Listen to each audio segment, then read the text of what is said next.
Hermanos amados, en el mismo anuncio de la primera carta a los Corintios, capítulo 15, escuchamos el eco de una verdad que supera la razón humana. He aquí, os digo un misterio.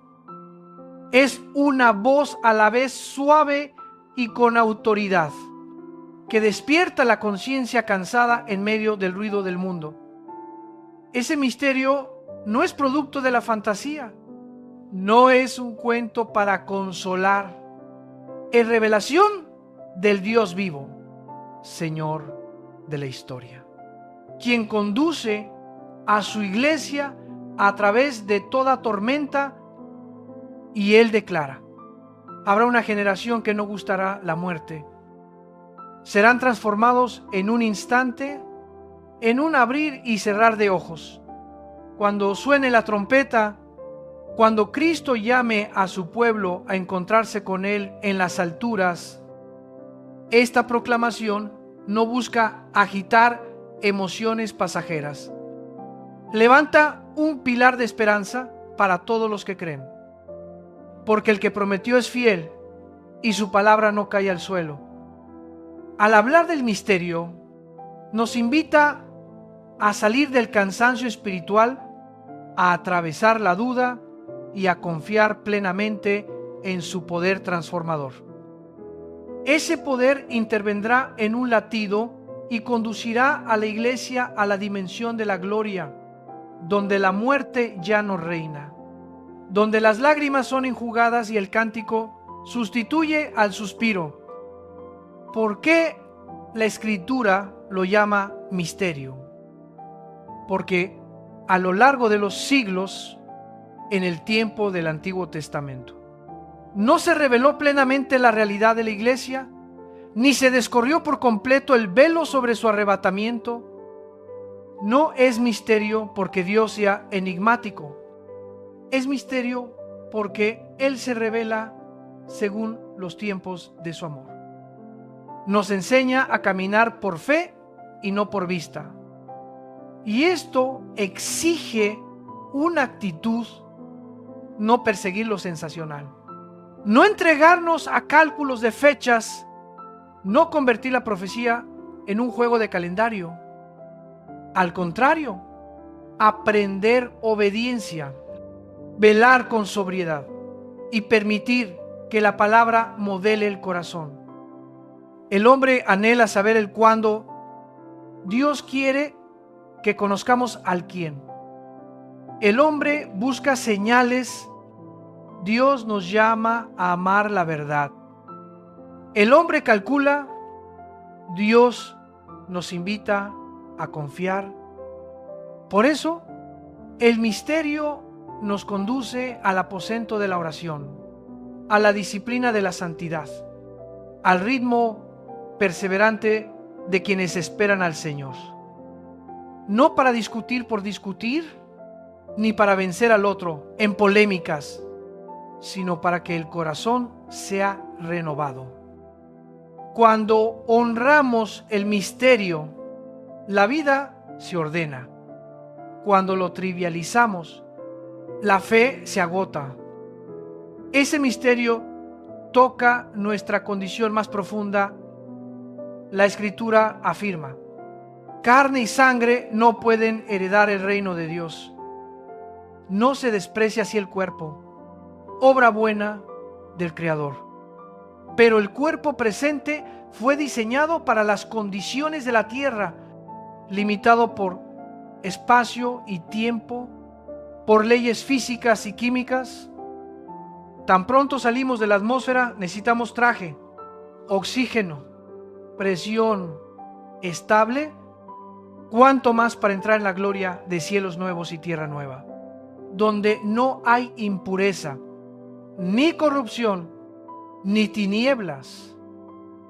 Por tanto, para participar de la gloria debemos ser transformados, no por mejora moral, ni por técnica humana, sino por el poder de la resurrección del que quebrantó las puertas del sepulcro. Ese poder realiza lo que la ciencia no puede: cambia la naturaleza creada, reviste con un cuerpo incorruptible, apto para la eternidad.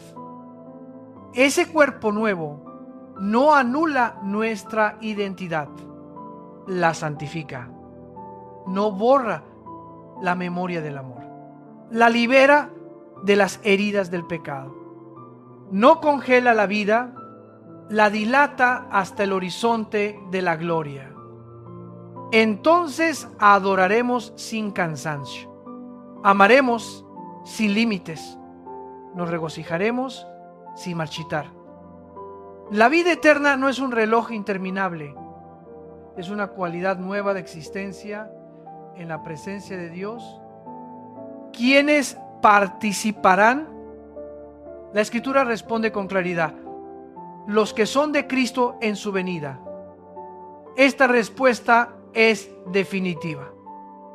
No se trata de un rótulo religioso ni de una costumbre piadosa, sino de estar en Cristo, haber sido incorporados por el Espíritu al cuerpo del Señor, haber recibido por gracia, mediante la fe, la salvación y haber rendido la vida al señorío de Jesús. A estos se les promete: duerman en la tumba o vivan todavía, pues están dentro del orden de Dios. Primero, Cristo, primogénito de entre los muertos.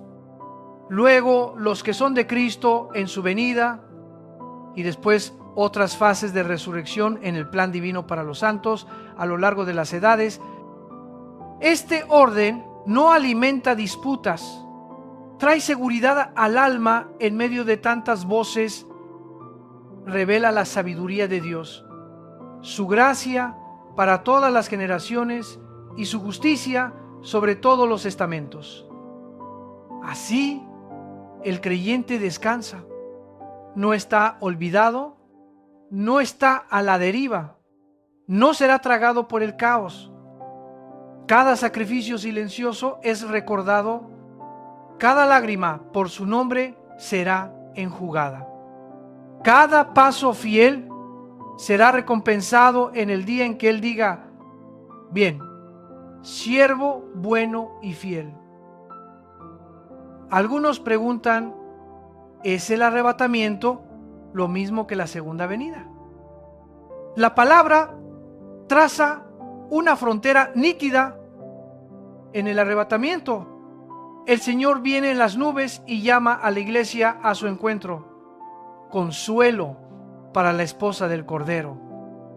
En la segunda venida, Él viene con los suyos, pone sus pies sobre la tierra, ejecuta juicio y establece su reino. Entre ambos eventos se sitúa la gran tribulación, tiempo en que el mundo confronta sus decisiones. La iglesia no confunde los dos momentos. No cambiamos la trompeta de consuelo por el trueno del juicio. Permanecemos firmes en la esperanza y llamamos al mundo al arrepentimiento, porque el día del Señor está cerca. Él es tardo para la ira y grande en misericordia, queriendo que todos procedan al arrepentimiento. Por eso la esperanza no nos convierte en fugitivos, nos envía al mundo como sal y luz. Vivimos de manera distinta, hablamos la verdad en amor, trabajamos con integridad y servimos con mansedumbre, para que cuando Él aparezca no seamos avergonzados, sino hallados gozosos a su encuentro. El misterio del arrebatamiento responde, además, a la congoja de los que lloran. ¿Dónde están los que durmieron en Cristo? La Escritura dice: están con el Señor, tienen conciencia, adoran, esperan. Y cuando Él venga, vendrán con Él. Esto significa que su espíritu y su alma están en la presencia de Dios, mientras que su cuerpo será llamado de la tumba en el día de la resurrección y se unirá otra vez a su propia persona en un cuerpo glorificado. La vida eterna no es prolongación infinita del reloj. Es una calidad del todo nueva. Ese cuerpo conserva continuidad de identidad sin corrupción, memoria y conocimiento sin las cadenas de la debilidad. Por eso, las lágrimas de ahora no se niegan, se secan con un consuelo sólido. El duelo no se minimiza, se sostiene con la garantía de la resurrección. El que llora aprende a llorar con esperanza, a amar esperando, a vivir el resto del camino con perseverancia. Cada memorial no cierra la puerta de la esperanza, la abre hacia el cielo en oración. Cada despedida ante una tumba no es un adiós desesperado, es un hasta vernos en gloria. ¿Qué sucederá en la tierra cuando ocurra el arrebatamiento?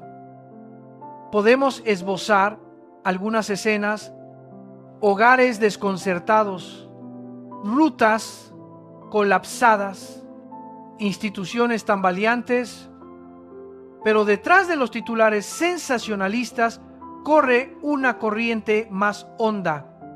El mundo se deslizará hacia pactos de engaño, emergerá un entramado político y religioso en sombras. Un adversario del Cristo intentará redefinir la verdad.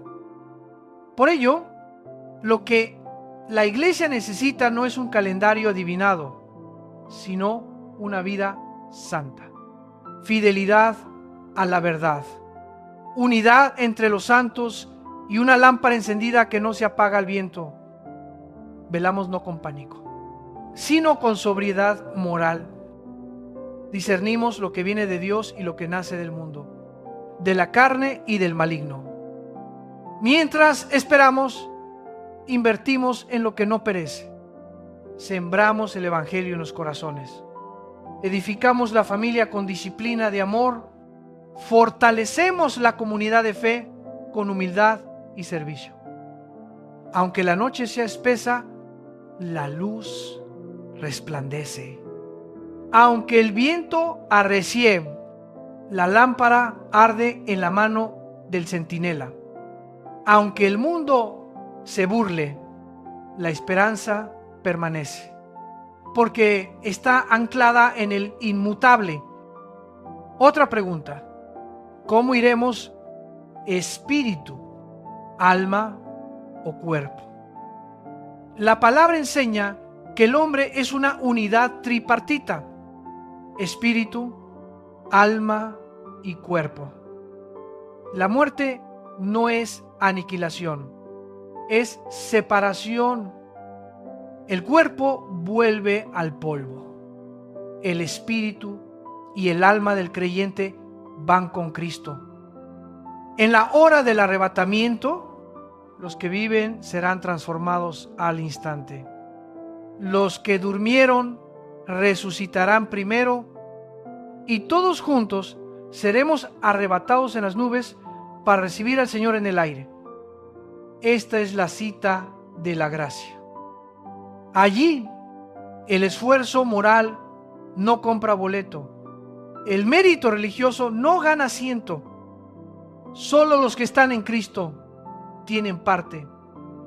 Subrayar esto no es excluir, es llamar a todos a la cruz, donde hay entrada para todo pecador arrepentido y donde la sangre del Cordero abre camino de vida. Al mismo tiempo, esta verdad nos enseña a administrar el cuerpo presente como templo del Espíritu Santo, disciplinar los sentidos, elegir lo puro, rechazar lo inmundo. El cuerpo de hoy prepara el cuerpo de gloria de mañana. Los hábitos de hoy trazan surcos en el alma que nos acompañarán a la eternidad. Cuando el espíritu se nutre de la palabra, el alma se renueva y el cuerpo se somete. El hombre interior se fortalece y el exterior camina guiado Este misterio también nos llama a revisar el cimiento de la fe. Muchos se afanan religiosamente, van y vienen desde temprano hasta la noche, organizan, edifican, viajan, se fatigan, pero les falta comunión diaria con Dios. Cambian el aposento por la tarima, la escritura por la agenda. Y la Biblia declara: fuimos llamados a la comunión con su Hijo. Si alteramos el orden, la obra piadosa se convierte en activismo de la carne. Falta el aceite del Espíritu. La lámpara queda, pero la luz se apaga. La palabra suena, pero el poder no está. La fuerza del testigo no proviene del ímpetu humano, proviene de estar con Jesús. Como en el principio, se notaba que los apóstoles habían estado con él. Volvamos, pues, a la mañana en silencio. Abramos la Biblia, doblemos rodillas, dejemos que la palabra divida alma y espíritu. Permitamos que el Espíritu encienda la lámpara interior y luego salgamos a servir.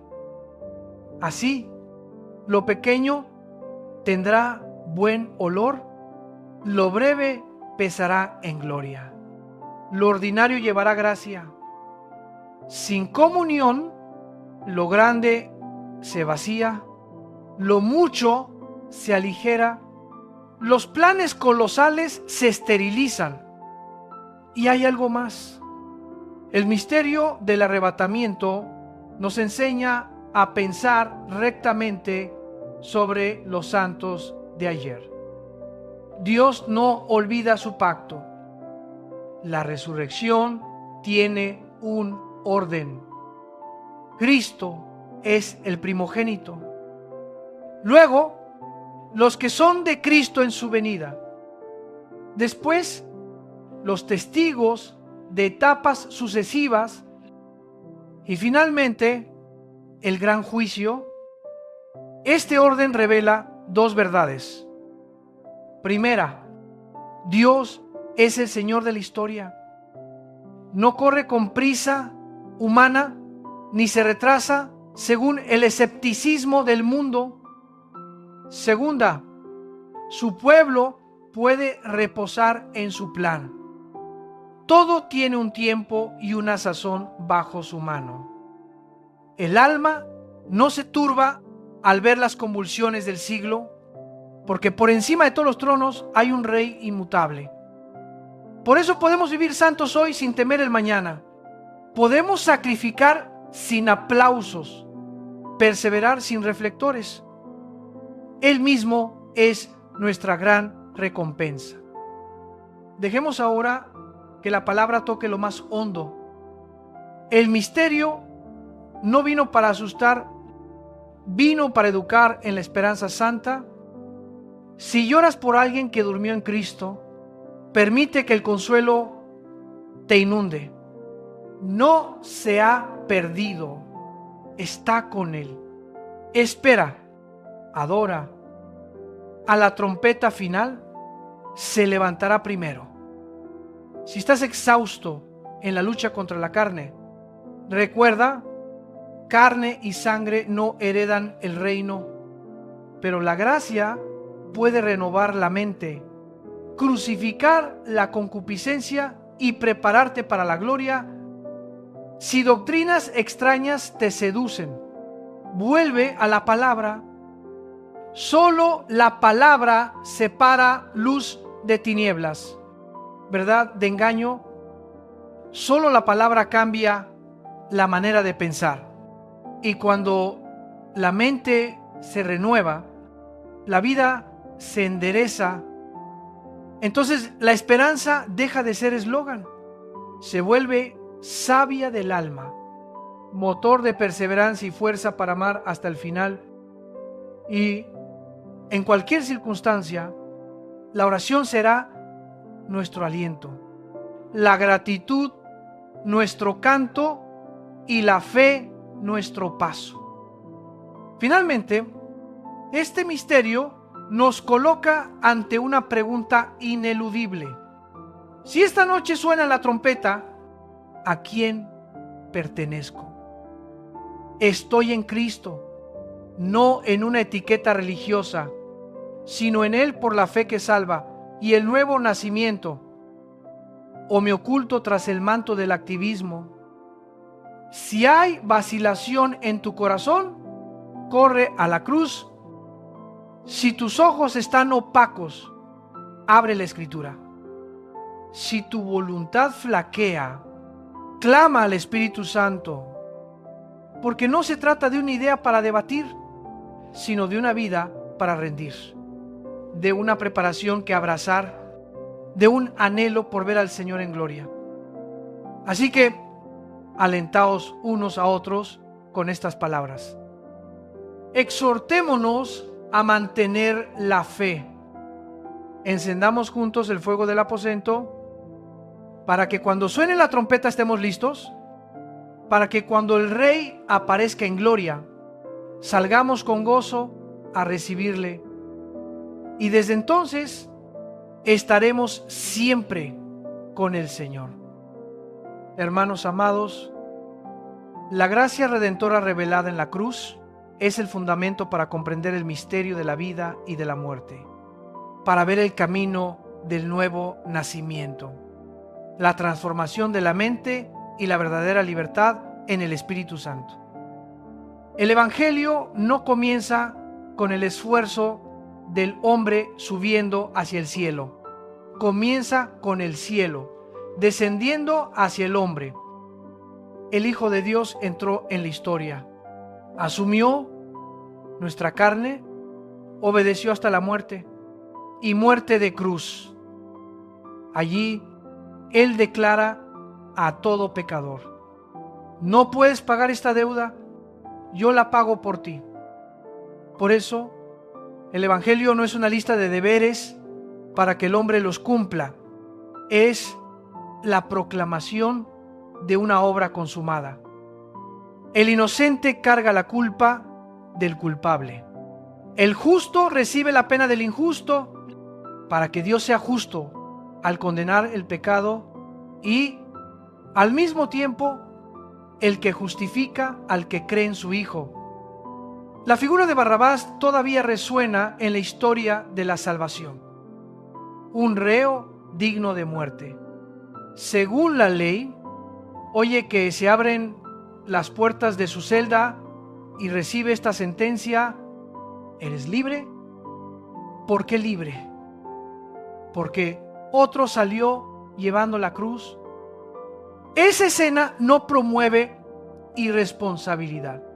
Quiebra la soberbia moral del corazón humano. Cierra toda boca y nos deja solo un motivo de gloria: la cruz. Alguien podría objetar: eso sería injusto, que uno pague por otro. Precisamente aquí se revela la justicia de Dios. Él no pasa por alto el pecado, lo juzga, pero asume él mismo la condena del pecador. Por eso, nadie puede acusarle de injusto. Cuando humildemente recibimos tal obra, la libertad comienza a correr por la sangre del alma. Desde esta base de redención preguntamos: ¿qué es la muerte? En la Escritura, muerte no significa aniquilación ni disolución en la nada. Muerte significa separación. El ser humano fue creado como una unidad misteriosa de espíritu, alma y cuerpo. El espíritu es la ventana hacia Dios, el ámbito donde podemos conocerle, adorarle y tener comunión con Él. El alma es el centro de pensamiento, voluntad y emociones. El cuerpo es la casa temporal con la que habitamos el mundo creado. Cuando el primer hombre pecó, el espíritu se apagó. La comunión con Dios se cortó. El alma siguió operando pero desorientada, y el cuerpo comenzó a corromperse bajo la ley de decadencia. Desde entonces nacemos separados, huyendo de Dios y a la vez hambrientos de sentido y de eternidad.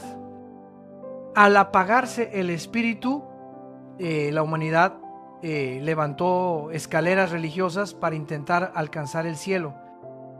Religión, en su versión fabricada por el hombre, es un sistema de credos, ritos y méritos para ganarse el favor del Creador. Pero Dios es espíritu, y los que le adoran deben hacerlo en espíritu y en verdad.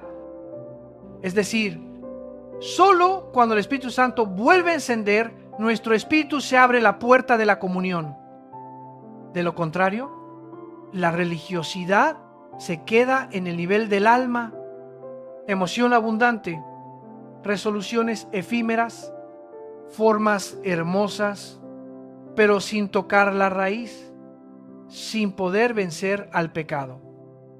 Por eso Cristo dijo a Nicodemo: es necesario nacer de nuevo. No es un consejo de reforma moral, es un acto sobrenatural.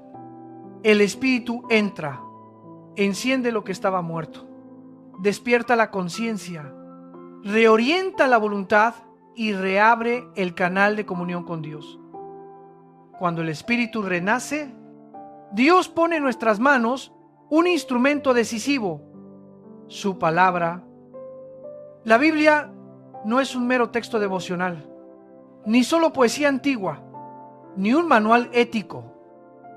La palabra es el aliento de Dios, una espada de dos filos que penetra, divide alma y espíritu y discierne pensamientos e intenciones del corazón. He aquí el milagro. Quien no ha nacido de nuevo puede leer con la razón natural, pero tropieza con lo que contradice su sensibilidad y su antropología. En cambio, el regenerado comienza a entender no solo por silogismos, sino por iluminación interior, por discernimiento espiritual. Discernir no es calcular, es distinguir lo que procede de la luz y lo que brota de las tinieblas, lo que es verdadero ante Dios y lo que solo es apariencia religiosa. Entonces inicia un proceso de renovación. La palabra empapa el espíritu. El espíritu transmite al alma la información del cielo y el alma empieza a ser transformada en su manera de pensar, sentir y elegir. De ese modo, el alma renovada gobierna al cuerpo, el cuerpo, acostumbrado a mandar, aprende a obedecer. Ya no vivimos bajo el yugo de los impulsos y hábitos, sino que entrenamos el cuerpo como siervo de la justicia. Aprendemos a decir no a los impulsos ciegos, a disciplinar los sentidos, a cambiar gratificaciones instantáneas por gozo perdurable. Esto no sucede por fuerza de voluntad aislada, porque la carne es débil. Sucede por el poder del Espíritu que habita en nosotros. Donde el Espíritu gobierna, florece la verdadera libertad. No libertinaje para hacer lo que se antoje, sino libertad para hacer el bien, para amar y para obedecer. Surge aquí una tentación sutil que debe desenmascararse: confundir comunión con activismo. Algunos piensan que cuanta más actividad religiosa, más santidad, que más programas equivalen a más victoria, que más viajes implican mayor cercanía con Dios. Ninguna obra perdura si no nace del aposento de comunión. Cuando se abandona la mañana con la escritura y la oración, cuando se cambia el silencio por el ruido del hacer, el aceite se agota, la lámpara queda, pero su luz se apaga. Dios nos llama primero a su Hijo en comunión, y desde la comunión nos envía a servir. Una frase correcta sin comunión se vuelve rígida. Una obra grande sin comunión se marchita. En cambio, un gesto pequeño nacido de comunión lleva aroma del cielo. Volvamos, pues, al orden sagrado. Primer paso: dar a Dios lo mejor del día en Biblia y oración. No pasar páginas con prisa, sino abrir el corazón y pedir la luz del Espíritu. Segundo paso: permitir que la palabra exponga las zonas oscuras del alma, los cálculos ocultos, los hábitos secretos. Tercer paso: obedecer lo entendido, corregir una palabra, saldar una deuda, pedir perdón a un familiar, cortar una costumbre dañina. Este ritmo, humilde y constante, es el sendero por el que el Espíritu forma a los santos. Con el tiempo, el iracundo se vuelve manso, el voluble se hace firme, el esclavo de la concupiscencia aprende a caminar en santidad. Para sentar el cimiento, volvamos al testimonio bíblico sobre nuestra constitución. En Génesis, las narraciones de la muerte de Raquel y de Isaac usan vocablos distintos. A veces salió el alma, otras exhaló el espíritu. La Escritura emplea términos diferentes porque apunta a realidades distintas. El espíritu como dimensión hacia Dios y el alma como centro consciente de mente, voluntad y afectos. Esta distinción no alimenta polémicas estériles, nos muestra el modo en que la gracia opera. La palabra divide, pone cada cosa en su lugar. Dios se comunica con nuestro espíritu. A través del espíritu renueva el alma y desde el alma disciplina el cuerpo. ¿Y cómo se vive esto a diario? El espíritu es donde conocemos a Dios, donde recibimos visión, donde una voz suave pero poderosa sostiene al cansado. El alma es el taller de los pensamientos, de las emociones y de las decisiones. El cuerpo es el instrumento que ejecuta. Si el espíritu permanece apagado, el alma conducirá al cuerpo detrás de urgencias y pulsiones. Si el espíritu se enciende, el alma aprende el idioma del cielo, discierne el bien delante de Dios y el cuerpo aprende el idioma de la obediencia. Este es el itinerario de sanidad profunda que la gracia labra en nosotros. En ese trayecto habrá combates. Alguien dice: sé que el tabaco daña, que el alcohol destruye, que la pornografía corrompe, pero no puedo parar. Tal confesión revela una verdad. La voluntad natural no basta ante la inercia de la carne. Donde el espíritu reina, ¿hay poder para decir no? No significa ausencia de tentación, significa que la tentación ya no es soberana. Dejas de vivir como víctima del hábito, empiezas a ser mayordomo de ti mismo. Cada acto de obediencia talla un nuevo sendero en el cerebro, registra una nueva experiencia en el corazón y fortalece el alma para seguir gobernando al cuerpo.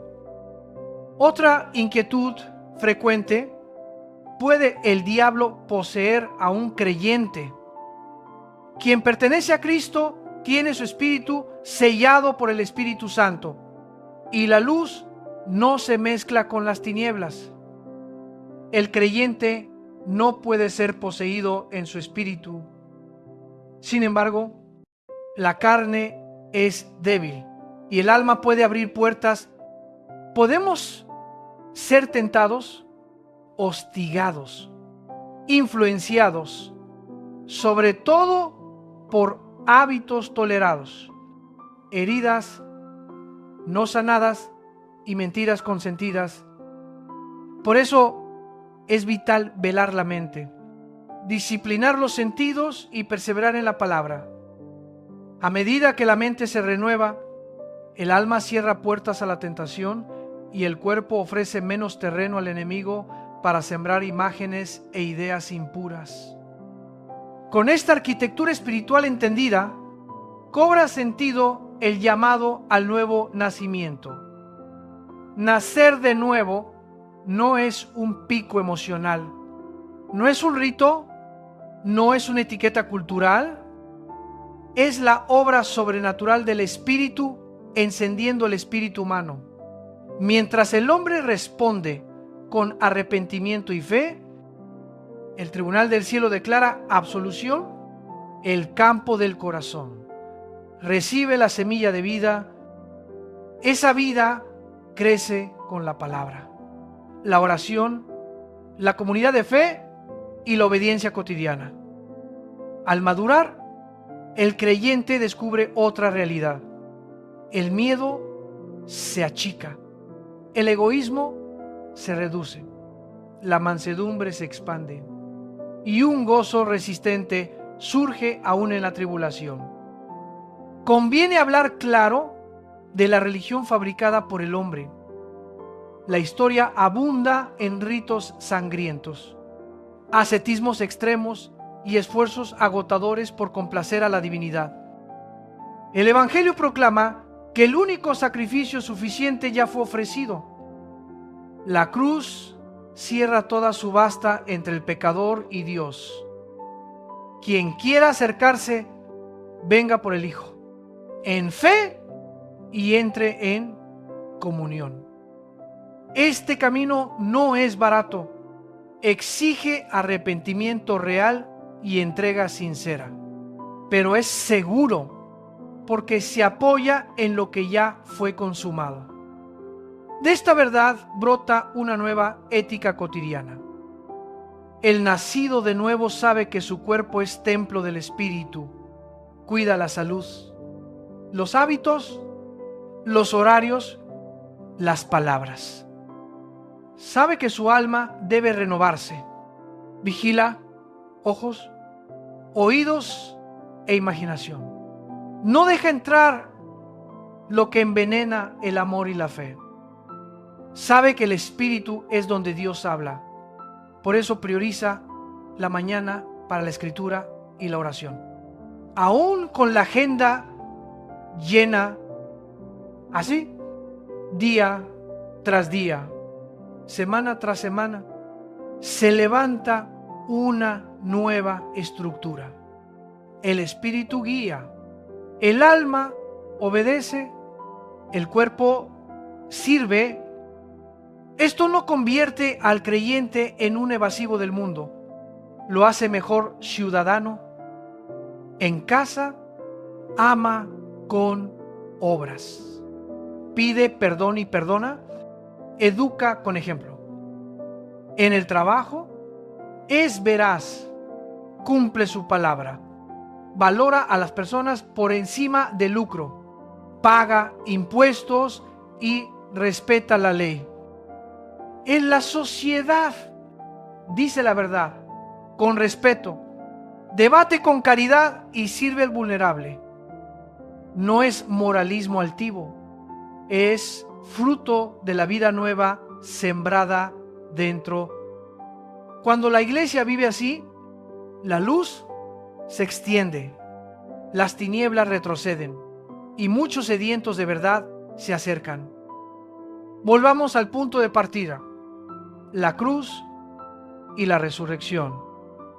Si Jesús pagó en tu lugar, no necesitas castigarte para ser perdonado. Si Él resucitó, No tienes por qué desesperar ante un hábito que parece invencible.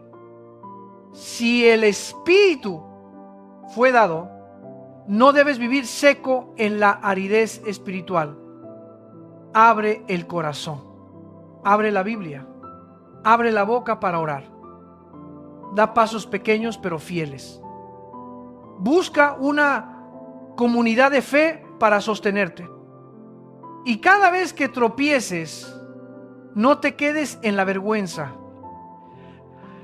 Levántate en la gracia, porque el que comenzó en nosotros la buena obra, la perfeccionará hasta el día de Jesucristo.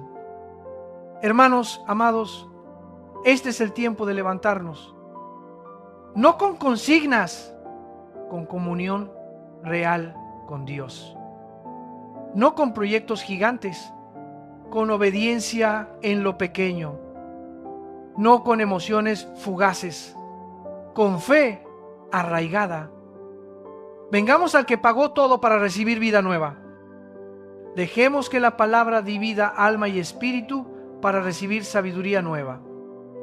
Permitamos que el Espíritu discipline el cuerpo para recibir libertad nueva. Y así, en medio de un mundo de engaños, permaneceremos firmes, brillaremos como luz, seremos sal, aguardando la venida del Señor con la lámpara encendida en la mano y el gozo ardiendo en el pecho.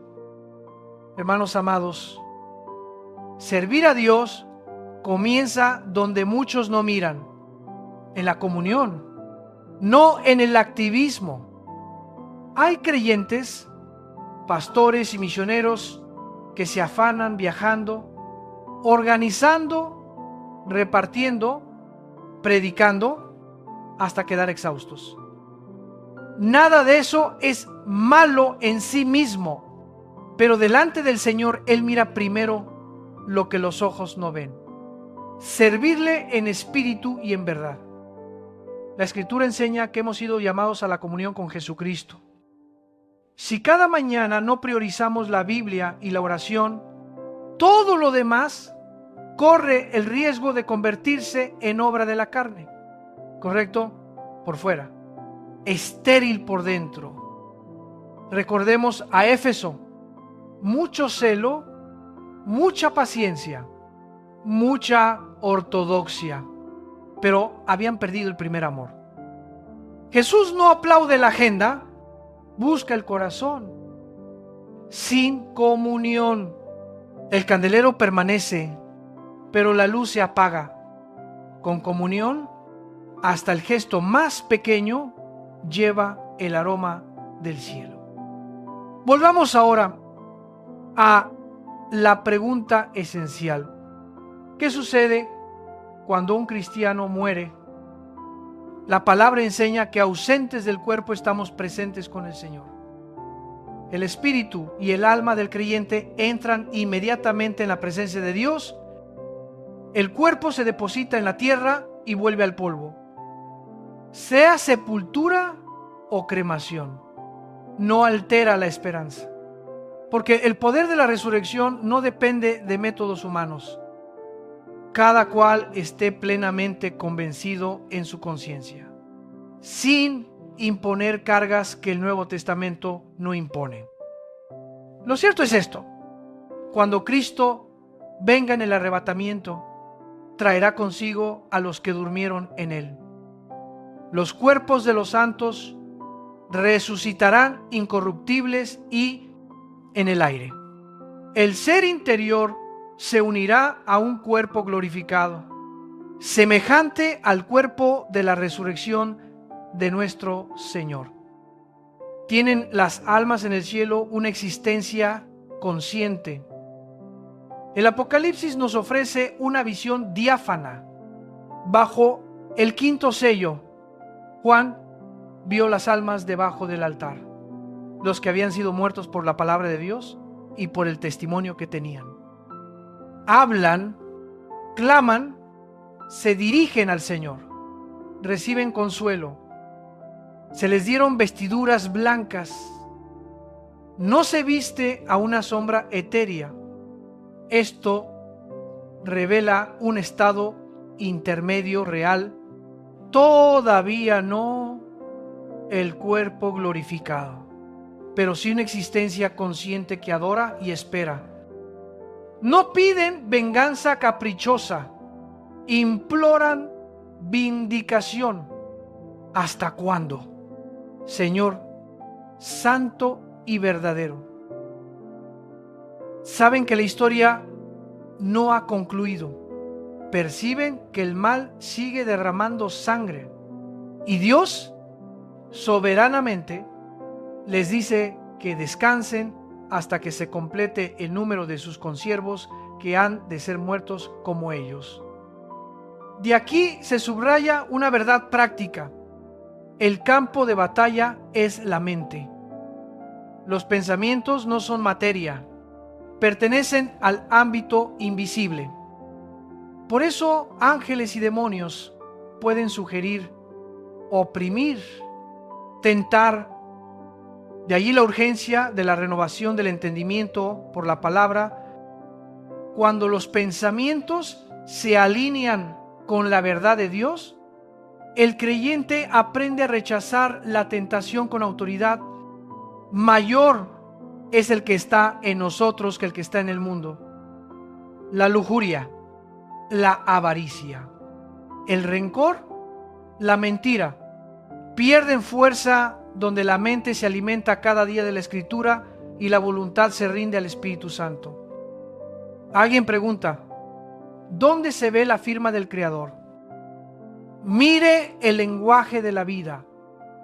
En cada célula, el ADN contiene información precisa, una secuencia codificada que dirige el desarrollo humano desde la concepción. Materia sin información es materia inerte. La información demanda una mente. Así como un disco vacío no genera contenido por sí mismo, una molécula no se programa sola. El orden y el sentido inscritos en nosotros no son el fruto de una cadena ciega de casualidades. Son la rúbrica del Dios sabio que nos hizo, nos conoce y nos llama por nuestro nombre. Regresemos al término dormir. La Biblia utiliza la idea de lugar de descanso para referirse al cuerpo. ¿Quién duerme? ¿El cuerpo? El alma no duerme en inconsciencia. El creyente, al partir, no entra en una penumbra de incertidumbre, entra en la presencia del Señor. Por eso la esperanza cristiana no es consuelo sentimental, es certeza escatológica anclada en la resurrección de Jesús. Él venció la muerte para siempre. En Él viviremos para siempre. Mientras aguardamos ese día, volvamos al punto inicial: comunión antes que activismo. En su amor, el Señor puede apartarnos por un tiempo de los reflectores para enseñarnos esta lección. Quita escenarios, reduce agendas, nos conduce al silencio, no para castigarnos, sino para enamorarnos de su presencia. Desde allí, el servicio recupera poder, la predicación recobra unción, la obra produce fruto. Sí hemos perdido el primer amor. Hay un mandato claro: arrepiéntete, vuelve a las primeras obras, haz de mí, dice el Señor, tu prioridad. Hermanos amados, quizá alguien hoy se pregunta si está listo para encontrarse con Dios. El Evangelio no es un camino de méritos, es una invitación a recibir lo que Cristo consumó. Él pagó con su sangre la deuda impagable. Él resucitó para darnos vida nueva. Él envía su Espíritu para encender nuestro espíritu, renovar nuestra mente y disciplinar nuestro cuerpo. No es la religión la que salva, solo Jesucristo. Señor y Salvador. Oremos. Padre, te damos gracias por tu palabra que abre nuestros ojos y fortalece nuestro corazón. Gracias por el Cordero inmolado que vive por los siglos. Te pedimos, Espíritu Santo, aviva en nosotros el primer amor. Líbranos del activismo sin altar. Llévanos cada día a la comunión con tu Hijo. Conforta a los que lloran. Afirma a los que dudan. Libera a los que están atados. Prepara tu iglesia para el día glorioso del arrebatamiento. Que halle nuestras lámparas encendidas, nuestros corazones limpios y nuestros labios llenos de alabanza. Si hoy deseas recibir a Jesucristo, ora así donde estás: Señor Jesús, reconozco que he pecado y que no puedo salvarme. Creo que en la cruz pagaste por mí y que resucitaste al tercer día. Me arrepiento y te pido perdón. Te abro mi corazón y te recibo como mi Señor y mi Salvador. Lléname con tu Espíritu Santo y hazme tuyo para siempre. En tu nombre, Jesús. Amén